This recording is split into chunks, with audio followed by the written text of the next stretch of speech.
अगला जो कॉन्सेप्ट है वो है divisibility based problems.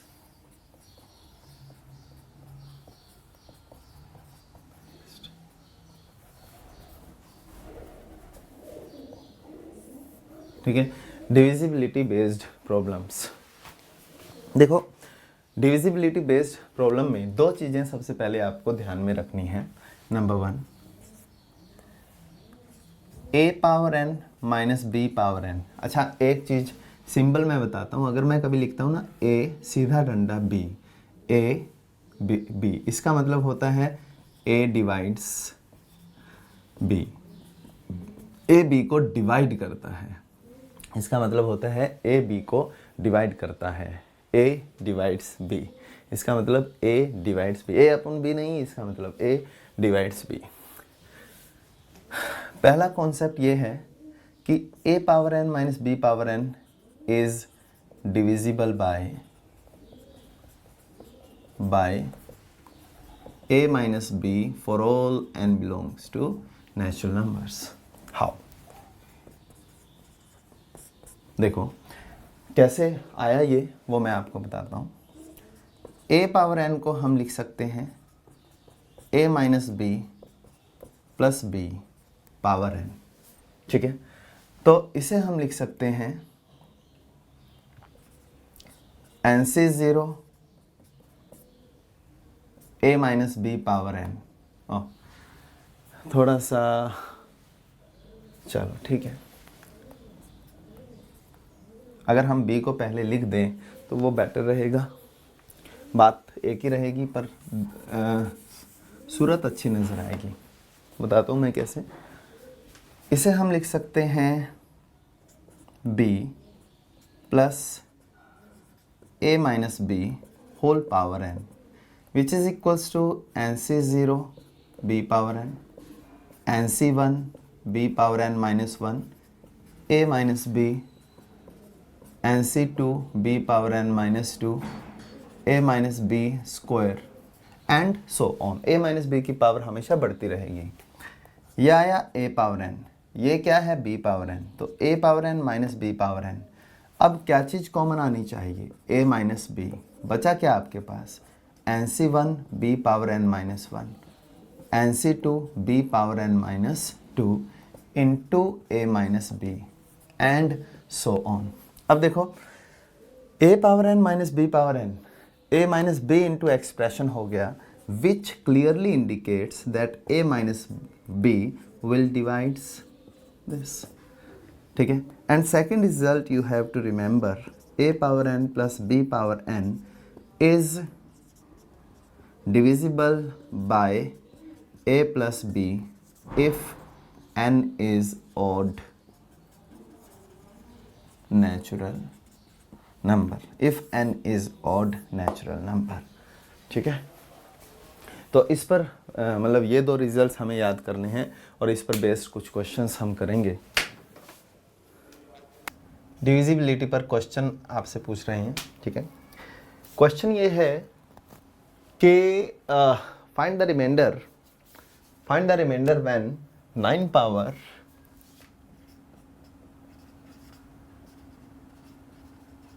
find the remainder when 9 power n plus 1 minus 8n is divided by 64। 9 power n plus 1 minus 8n is divided by 64। This is the question। ठीक है, अब एक बात मैं आपको बता दूं कि इस टाइप के क्वेश्चन में सबसे पहले आप देखो कि पावर किसकी पावर n की टर्म्स में है। यहाँ पर 9 पावर 9 की पावर n की टर्म्स में है। अब आप ये देखो कि 9 के सबसे नज़दीक 64 का कोई डिवाइज़र या मल्टीपल है। 9 के सबसे नज़दीक 64 का कोई डिवाइज़र या मल्टीपल है? यस है। 64 का डिवाइज़र 8 9 के सबसे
9 की क्वेश्चन ये है कि 5 पावर 97 को 52 से अगर डिवाइड किया जाए तो व्हाट इज़ रिमाइंडर।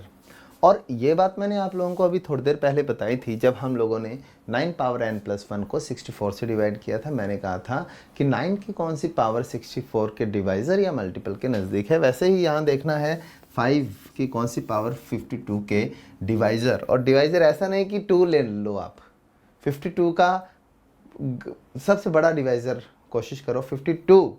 अगर 5 की कोई पावर 52 के आसपास है तो बहुत बढ़िया है। अगर आप डिवाइज़र लेते हो तो 52 का ग्रेटेस्ट डिवाइज़र। तो आप ये देखो कि 5 की कौन सी पावर 52 के डिवाइज़र या मल्टीपल के नज़दीक है। अब हमें ये पता है कि 5 square is 25 which is near to 26 is divisor of 52।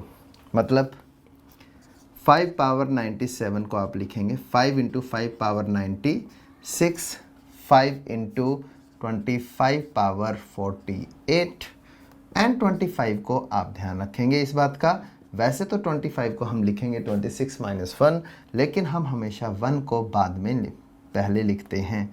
1 minus 26 power 48। अब हो सकता है तुम्हारा डाउट हो सर 1 माइनस 26 तो माइनस 25 होता है। कोई बात नहीं, पावर इवन इसलिए फ़र्क नहीं पड़ेगा। तो 5 पावर 97 की वैल्यू हमारे पास आ गई 5। ठीक है, what is first term 48C0 1 minus 48C1 26, 48C2 26 का स्क्वायर, 48C3 26 का क्यूब एंड सो ऑन। ये हमारे पास सिचुएशन आ गई। अब देखो ये 5 पावर 97 है, ये 5 आया। ठीक है, ये 5 आया एंड इसके अलावा जितनी भी टर्म्स हैं minus 5 into 48 into 26, 48C2 into 26 square. आगे मैं नहीं लिख रहा हूँ, मुझे ये बताइए आप कि क्या हम इसे लिख दें 5 प्लस 52 इंटू सम नंबर, क्योंकि 52 हर जगह से कॉमन आएगा, 26 स्क्वायर से भी आएगा कॉमन ये। ठीक है, यहाँ से भी कॉमन आएगा, तो हर जगह से ये कॉमन आना ज़रूरी है, हर जगह से ये कॉमन आएगा ही। मतलब ये हुआ कि 52 से अगर डिवाइड किया जाए किसे 5 पावर 97 को, तो रिमाइंडर जो हमारे पास है वो आएगा 5। ऑलराइट, क्वेश्चन ये है कि what is remainder when 27 power 10 plus 7 power 51 is divided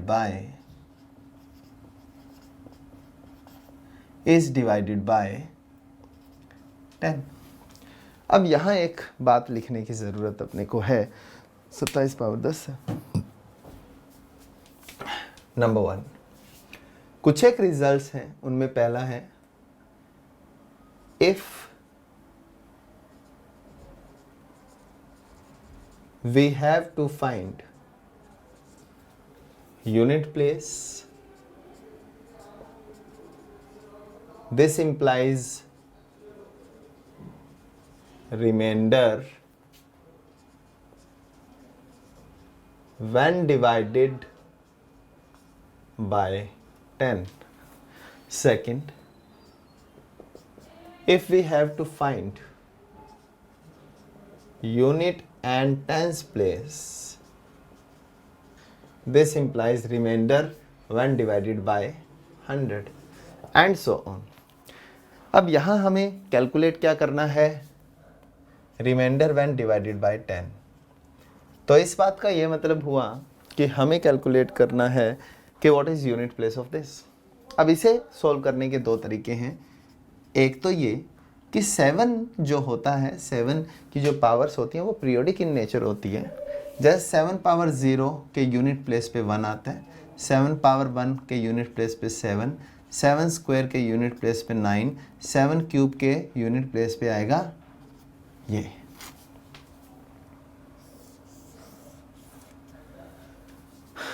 अब अगर आपको ये चाहिए कि 7 की किसी भी पावर, मतलब 7 की पावर को आप लिखोगे इस फॉर्म में 4n प्लस r की फॉर्म में। ठीक है, अब r की वैल्यू पर डिपेंड करेगा। यदि r की वैल्यू 0 है तो यूनिट प्लेस पे आएगा 1। यदि r की वैल्यू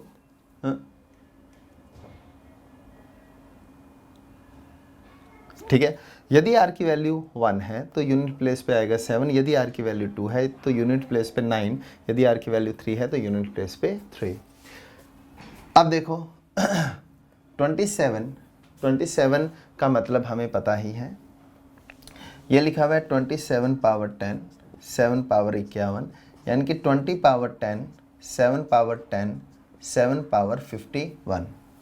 अब देखो इसकी पावर 10 में तो 0 0 ही आएंगे, ठीक है। हमें यूनिट प्लेस फाइंड करना है 7 पावर 10। आप 7 पावर 10 को क्या लिखोगे, 2 इंटू 7 पावर 10 को आप लिखोगे 7 प्लस 3, यानी कि यूनिट प्लेस पे आएगा 3। और इसे लिखोगे आप 7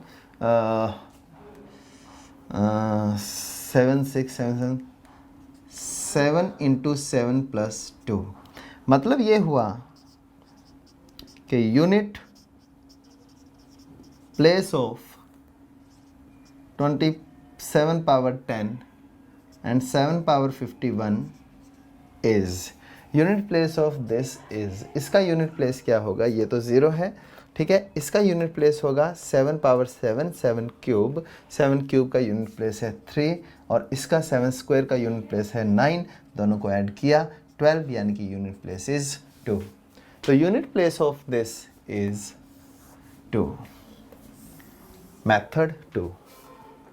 दूसरा मेथड भी मैंने आपको बताया। सेकंड मेथड के अकॉर्डिंग क्या होगा, 27 पावर 10 है, 7 पावर 51 है, इज डिवाइडेड बाय 10, यही है ना क्वेश्चन, हाँ ठीक है। डिवाइडेड बाय 10, पहले आप 27 पावर 10 को चेक करो कि 27 पावर 10 को अगर 10 से डिवाइड किया तो यूनिट प्लेस पे क्या आता है, ठीक है।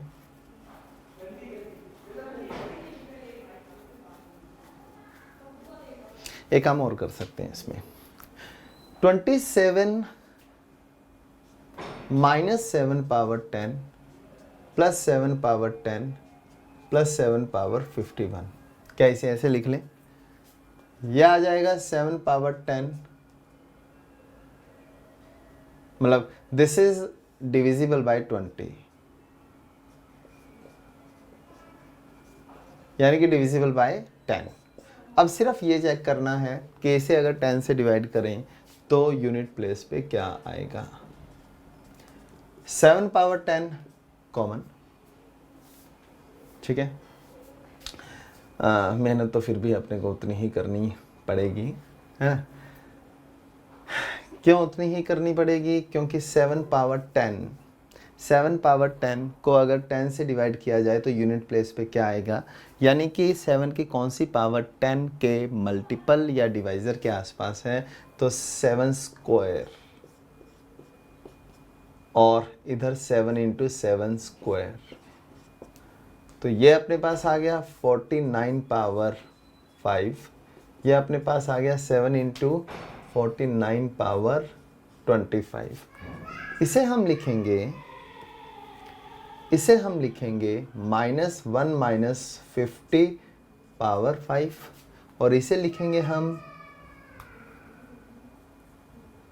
-1 माइनस 50 पावर 25, ठीक है। जब हम 10 से इसे डिवाइड करेंगे, क्योंकि ये आप ध्यान से देखो, ये लिखा हुआ है 1 प्लस 10 m, ये लिखा हुआ है 1 प्लस 10 n, तो क्लियरली ये हमारे पास आया -8 प्लस 10 m प्लस 7n, ठीक है। यहाँ माइनस का साइन हो सकता है, मतलब अगर 10 से डिवाइड करेंगे तो रिमाइंडर इज -8, लेकिन नेगेटिव तो रिमाइंडर होता नहीं। तो अगर आपको चाहिए रिमाइंडर, अगर आपको चाहिए और आपका कभी नेगेटिव रिमाइंडर आ रहा है, तो जिससे डिवाइड करने पर रिमाइंडर चाहिए वो उसमें ऐड कर दें, तो आंसर इज 2, दोनों से आंसर 2 ही आ रहा है। तो what ever the method is that is not a problem, ठीक है, बस आंसर आपका सही आना चाहिए। हाँ, नेक्स्ट क्वेश्चन ये है कि find remainder when 106 power 85 minus 85 power 106 is divided by 7। तो देखो फंडा क्या बताया कि 106 7 इज डिवाइडेड बाय 7, ठीक है। अब अपने को देखना है कि 106 का कौन सा 106 की कौन सी पावर 7 के मल्टीपल या डिवाइज़र के नज़दीक है। तो हमें ये पता है कि 105 is multiple of 7। Similarly 84 is multiple of 7। तो इसे जब आप सिंप्लीफाई करोगे, इसमें जब बाइनोमियल एक्सप्रेशन लगाओगे, बाइनोमियल थ्योरम लगाओगे, तो ये 1 + 7m वाली फॉर्म बन जाएगी, ये 1 + 7n वाली फॉर्म बन जाएगी। दोनों टर्म्स कैंसिल, यानी कि डिविजिबल बाय 7, यानी कि रिमाइंडर इज 0। रिमाइंडर इज 0, ठीक है, रिमाइंडर इज 0। नेक्स्ट क्वेश्चन है, if 32 power 32 is divided by 7, then find remainder।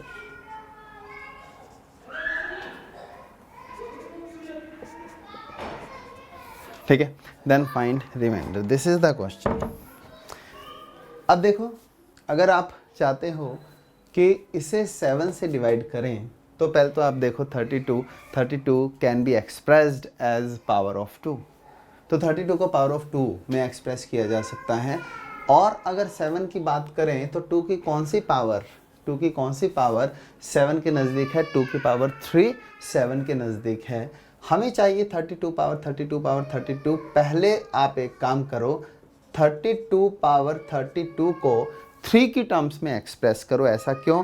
क्योंकि 2 की पावर 3 7 के नज़दीक है, ताकि हम इस पूरे एक्सप्रेशन को 2 पावर 3 इंटू समथिंग, यानी कि इस पूरे एक्सप्रेशन को 2 पावर 3k प्लस r की फॉर्म में एक्सप्रेस कर पाएँ। इस वजह से पहले 32 पावर 32 को 3k प्लस r की फॉर्म में एक्सप्रेस करो। मतलब ये हुआ कि we have to find the remainder when 32 power 32 divided by 3। तो 3 की कौन सी पावर? तो देखो, ये लिखा हुआ है 2 पावर 160। हमें क्या चाहिए? इसे 3 की टर्म्स में एक्सप्रेस करना है।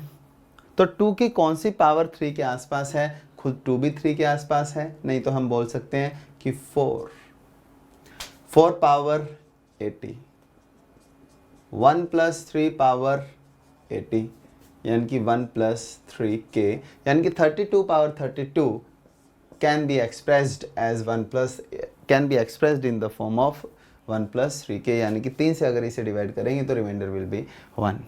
ठीक है, अब हमारे पास 32 पावर 3k + 1 है। इसे डिवाइड करना है 7 से। ये लिखा हुआ है 2 पावर 15k + 5। ठीक है, अब मुझे ये बताओ कि 7 क्या करते हैं? 2 की कौन सी पावर 7 के डिवाइज़र तो है नहीं 7 का, 7 के डिवाइज़र या मल्टीपल के नज़दीक हो, तो 2 की पावर 3 जो है वो 7 के मल्टीपल यानी कि 7 के ही नज़दीक है। तो इसे आप लिखोगे 2 पावर 15k + 3 × 2 स्क्वायर। ठीक है, ये आ जाएगा आपके पास 8 कैसे? 3 मैंने कॉमन निकाला, ये आया 5k + 1। तो हमारे पास 8 पावर 5k + 1, हमारे पास 8 पावर 5k + 1 वाली फॉर्म आ गई। 8 को हम लिख सकते हैं 1 + 7 पावर 5k + 1, यानी कि ये लिखा हुआ है 4 1 + 7 लैम्डा। तो अब 7 से डिवाइड करेंगे तो रिमाइंडर क्या आएगा? Remainder when divided by 7 is 4। तो this is the answer. Next question फिर दोबारा डिविजिबिलिटी पे ही है। क्वेश्चन ये है, prove that 72 factorial upon 36 factorial का square -1 is divisible by 73 factorial, sorry 73 is divisible by 73। ये क्वेश्चन है हमारे पास। अब देखो, इस क्वेश्चन को करने से पहले मैं आपको एक बात बताता हूँ, वही वाली property NCR -1 equals to n+1 C। क्या बोला था मैंने? टोपी सेम, जूते में 1 नंबर का डिफरेंस।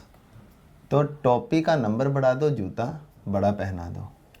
इसी को अगर हम थोड़ा सा और आगे ले जाएं, इसी को अगर हम थोड़ा सा और आगे ले जाएं तो हमारे पास जो वैल्यू आएगी वो क्या आ सकती है? NCR+1 is n+1 CR+1 minus NCR।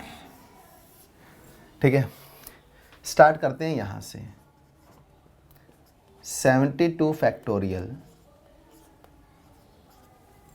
ये अपने पास 72C36 है। ठीक है, ये अपने पास 72C36 है। इसे हम कैसे रखेंगे? इसे हम क्या कर सकते हैं?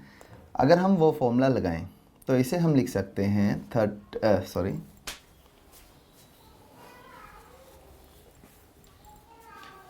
इसे हम लिख सकते हैं 72 73 C36 माइनस 72